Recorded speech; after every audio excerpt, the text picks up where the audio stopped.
এই নাটকটি নয়ন কবিরের পালা। এই প্রসঙ্গে আপনারা একটু আগে কিছু কথা শুনেছেন। আজকে তো আর সেই 68 সালের প্রোডাকশন এখন তো আর ঘুরে দেখানো যাবে না। তো আমরা এই দুজনই তখন ছিলাম, এই চরিত্রে অভিনয় করতাম। আজ অনেকদিন পরে আপনাদের সামনে একটু পড়ে শোনাচ্ছি। সেই অডিও ভিজুয়ালের এফেক্ট পাওয়া যায় না, তবু ওই দুধের স্বাদ ধরে লেখা।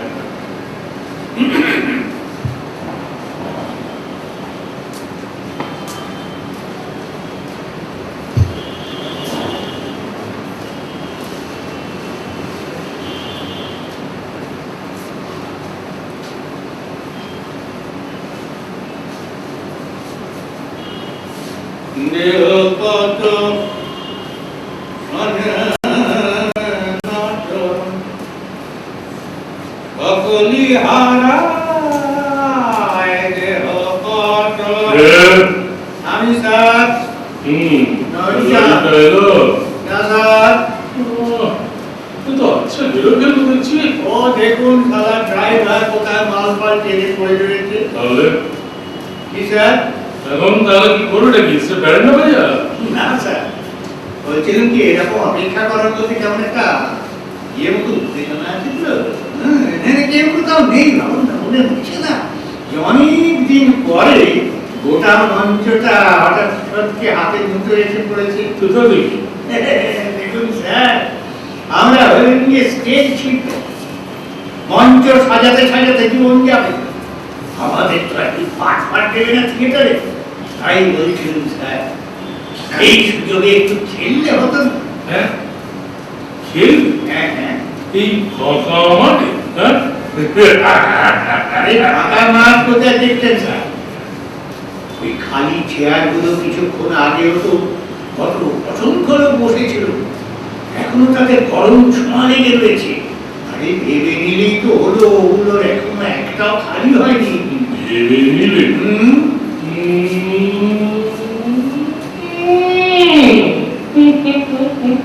সে তো আমি স্বচ্ছন্দে করে দিতে পারি, কিন্তু মুশকিল তো তোমাকে নিয়ে, তোমার ইমাজিনেশন পুরো আরো নিভে গেছে। আশার সবাইকে যাচ্ছে আসন দেখিয়ে দিচ্ছে। ওই দেখুন স্যার, যে শূন্য চেয়ারটা এইমাত্র থিয়েটারে এসে বসলো, হাউসফুল স্যার, হাউসফুল। আস্তে কথা শুনতে পাচ্ছ না? একটা ঘন্টা বেজে চলেছে, সম্ভবত এটাই লাস্ট বেল। হ্যাঁ স্যার। তাহলে তাহলে সময় কোথায়? শুরু করা যাক। হ্যাঁ কুইক। নমস্কার। আমাদের এই জোকারের মতো কিংবদ পোশাক দেখে আপনারা কৌতূহলী হচ্ছেন তো? আসলে আপনাদের মনে এরকম এক ধরনের কৌতুকতা বা আগ্রহ জাগানোর জন্যই আমাদের এরকম সেজে থাকা আর কি। অর্থাৎ বুঝতেই পারছেন, কেউ যদি এখন আমাদের ভাঁড় বলে ভুল করেন, সে ভুলটা আদতে ভুলই নয়।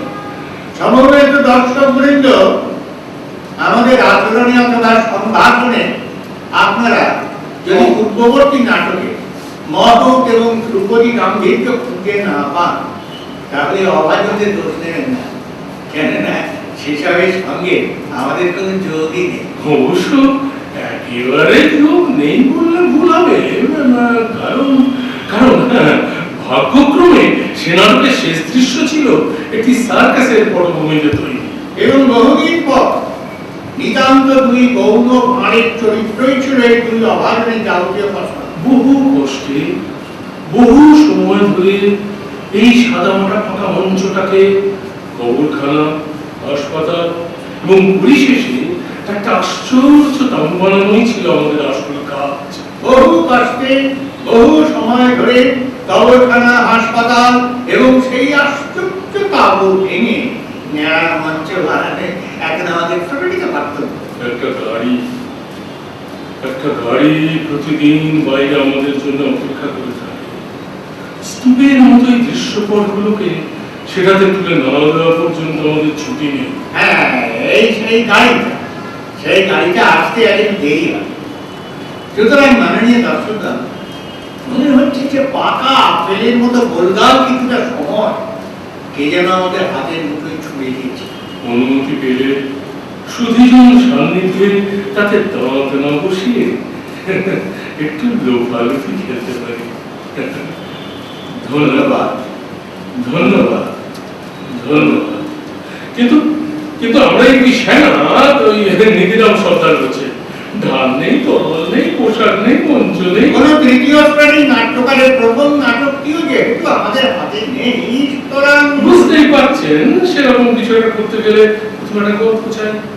কিন্তু সেটা খুব একটা বড় সমস্যা নয়। তার আগে তার আগে আমাদের একটু পরিচয়টা দেওয়া দরকার। আমার নাম কবি, মানে ধর্মদাস কবি। আর ওই যে আমার নিজের নেশা এবং পেশার কথা তো আগেই বলেছি।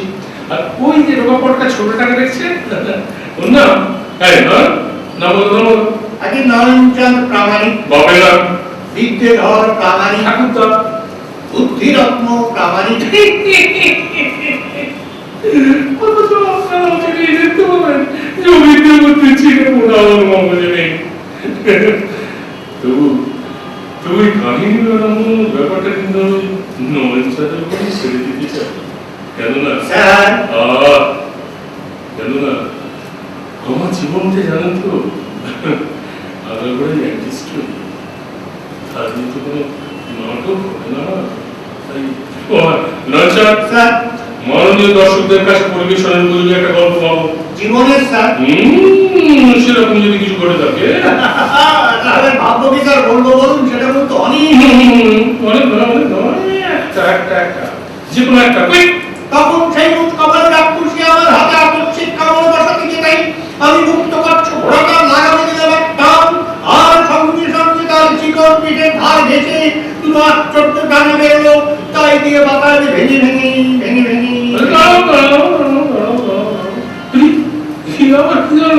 কেন স্যার একেবারে ক্লাইম্যাক্স থেকে বলুন। বলছি এটা তোমার নিজের জীবনের ঘটনা? আগে না স্যার, ঠাকুমার কাছে মানে কথা চলবে না স্যার। গোপলেস যে ভাষাটা গল্প কেউ আজকাল মনে নাকি? আসল কথা হলো জীবনবাদী কিছু একটা চাই, বুঝলে? জীবনবাদী বুঝেছি তো।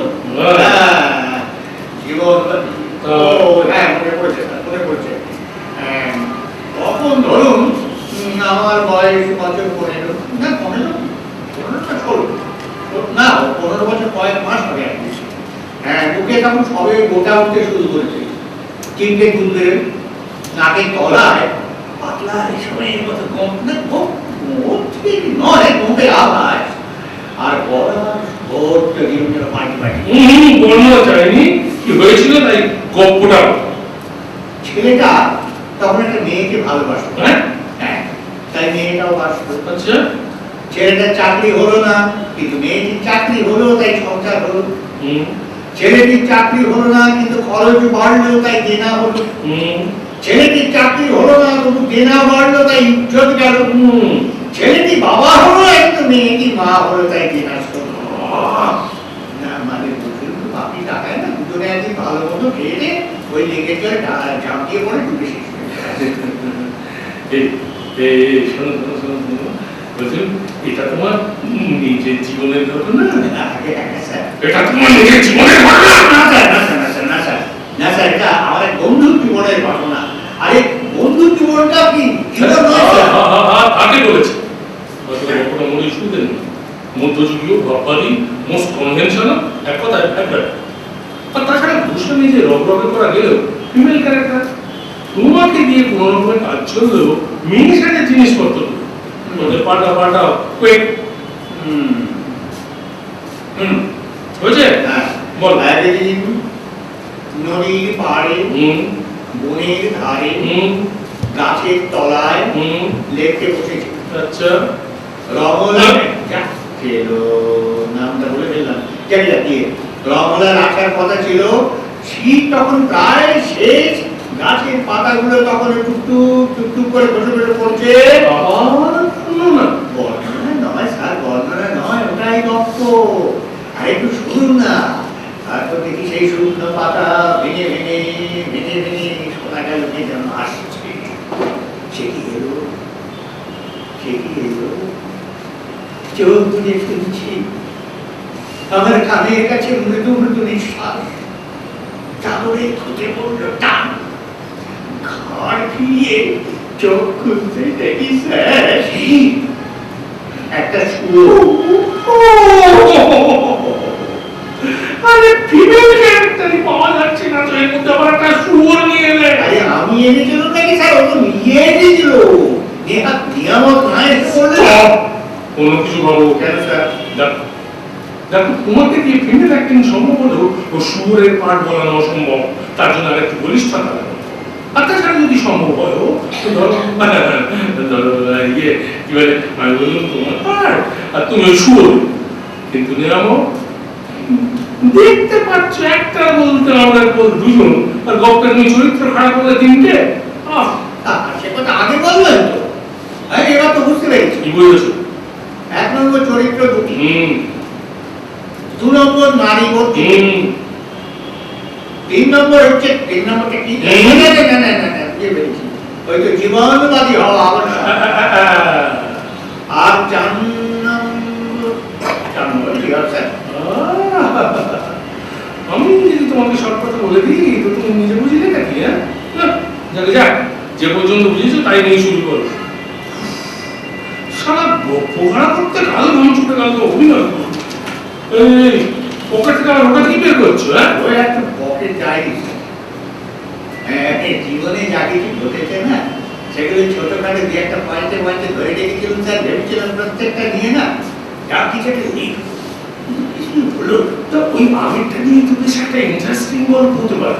কি যে বলেন স্যার, জীবনটা নারী বর্জিত বলে আপনার সঙ্গে ছাড়া কারোর সঙ্গে পরিচয় হয়নি, এটা আমি ভাবলে কেমন? নারী বর্জিত? দাঁড়াও, একটু আগে যে তুমি কি রমলার কথা বলছিলে না? ওটা তো স্যার ভাবনার কথা বলেছিল, মানে ওই নামে ওই ভাবুন কি না রমলা বলে যদি কেউ থাকতো, মানে যাকে আমি অপেক্ষা করতে পারি। আসলে ওর নামে আমি কাউকে চিনি না স্যার। হোপলেস। ও স্যার, কি হলো? আমি একটা গাধা স্যার। যা এতদিনে তো তোমার আত্মদর্শন হয়েছে। না এমন একটা সাংঘাতিক ঘটনা আমার জীবনে ঘটেছিল, যা অনেকের জীবনেই ঘটে না, বরঞ্চ আমি একবারে ভুলে গিয়েছিলাম। জানিয়ে একটা কি বলে নাটক হতে পারে। কিরকম কিরকম? দুটো চরিত্র তো স্যার হয়েছে, মেয়ে থাকবে না হয়েছে, কিন্তু স্যার এগারো তো হলো না, কেননা 3 নম্বরটা মিলল না। কথা না বাড়ি কি হয়েছিল বলে বলো না। একটা লোক হঠাৎ আমার ঘরে ঢুকে পড়েছিল। তা তুমি না স্যার, লোকটা পাগল।